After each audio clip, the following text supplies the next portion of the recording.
खाना नहीं बना तेरे पे अभी तक? वो मेरी तबीयत खराब है तो मैं सोच रही थी कि आप हेल्प कर देते किचन में। मैं हेल्प करूंगा किचन में? मैं मर्द हूं समझी? हम किचन के लिए नहीं होने होते। तो आप बाहर से ऑर्डर कर लीजिए खाना। अच्छा, खाना बाहर से ऑर्डर करूं? सुन, तेरे हाथ पैर टूट नहीं गए हैं, समझ में आया तुझे? तेरे पास आधा घंटा है। अगर खाना तूने तैयार नहीं किया ना तो तेरे लिए बेल्ट तैयार रखी मैंने।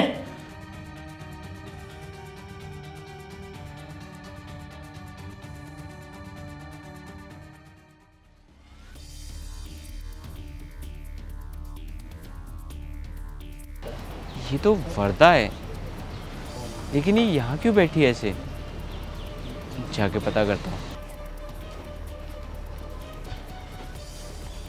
वर्दा, तुम यहाँ क्या कर रही हो और ऐसे अकेली क्यों बैठी हो? वो मैं बस ऐसे ही आ गई थी। हाँ वो बात ठीक है, लेकिन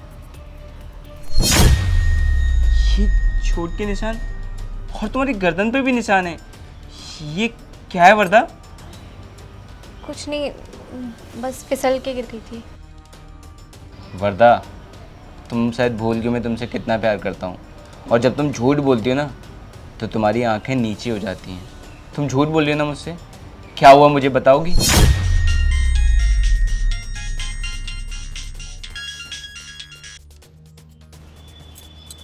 हेलो, हाँ मैं बस आ ही रही हूँ।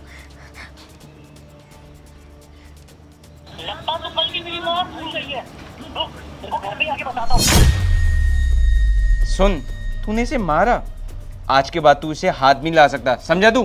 फोन रख। ये क्या किया तुमने सत्येंद्र? अब वो कितना गुस्सा करेंगे, मुझे बहुत मारेंगे। तुम बिल्कुल चिंता मत करो, आज के बाद ना तो ये तुम्हें मारेगा और ना ही गुस्सा करेगा। चलो मेरे साथ। कहाँ? चलो।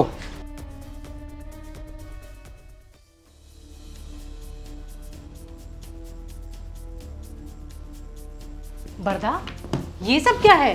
तू अभी भी इसके साथ घूम रही है?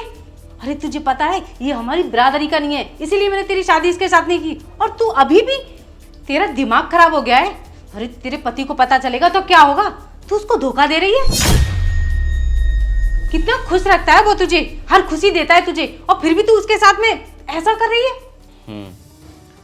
सही कह रहे हैं आप कि वो इसे बहुत खुश रखता है, और उसने तो खुशी के निशान भी दिए इसको, पता है आपको? वर्दा, ये देखो, ये देखो।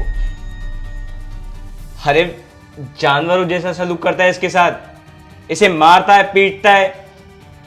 मुझे तो बताने में भी शर्म आ रही है कि वो कैसा मर्द है जो अपनी वाइफ पे हाथ उठा रहा है।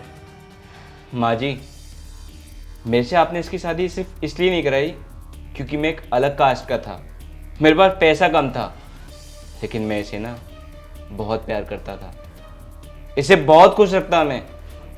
लेकिन आपने मेरी एक न सुनी, और देख लीजिए उसका ही नतीजा है जो आज आपकी बेटी इस हालत में है। बेटा, पर तूने बताया क्यों नहीं कि वो इस तरह से तुझे मारता पीटता है?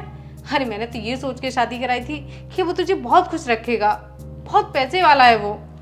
क्या बताती माँ, आपने तो अपने लालच की वजह से, समाज के डर की वजह से सेम कास्ट के लड़के के साथ मेरी शादी कर दी। आपने ये भी नहीं सोचा कि वो मुझे कैसे रखेगा। मुझे रोज़ मारता पीटता है, जानवरों जैसा सलूक करता है। और वहीं सत्येंद्र, जिससे मैं प्यार करती थी, हम लोग गरीब होते लेकिन कम से कम सुखी तो रहती मैं, कम से कम ये सब तो नहीं झेलना पड़ता। लेकिन आपको क्या है, आपको तो सिर्फ अपना लालच था, सिर्फ आपको अपने समाज का डर था।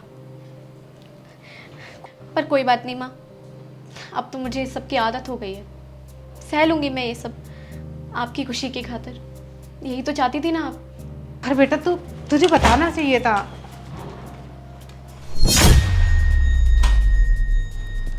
अच्छा, तो ये सब चल रहा है? अपने बॉयफ्रेंड के साथ गुलछर्रे उड़ाए जा रहे हैं। देखती हूँ माँ, कितनी बदतमीज है आपकी बेटी। और माँ, आपके सामने ये सब कर रही है ये? आपको कुछ बोला भी नहीं जा रहा है? इसे तो मैं ही सबक सिखाता हूँ। खबरदार जो तुमने उसे हाथ भी लगाया। तुम बहुत कर चुके हो उसके साथ में अत्याचार। अब मेरी बारी है और मैं तुमसे इसका डाइवोर्स करवाऊंगी और अब ये तुम्हारे साथ बिल्कुल नहीं रह सकती। अब मैं इसकी शादी ना सतीद के साथ ही कराऊंगी, क्योंकि अब मुझे रियलाइज हो गया है कि मैंने गलती की है तुमसे शादी करवा के। आपका दिमाग खराब हो गया माँ? दिमाग मेरा नहीं, तुम्हारा खराब हो गया है। अब तुमसे मैं अपनी बेटी को अलग करके अपनी गलतियों को सुधारना चाहती हूँ मैं। और यहाँ से चले जाओ वरना अच्छा नहीं होगा। माँ आप ठीक नहीं कर रही हो। मैं क्या ठीक कर रही हूँ क्या नहीं कर रही, ये तुम मुझे बताओगे। इससे पहले मैं पुलिस को बुलाऊं और तुम्हें गिरफ्तार करवा दूं। यहाँ से निकल जाओ।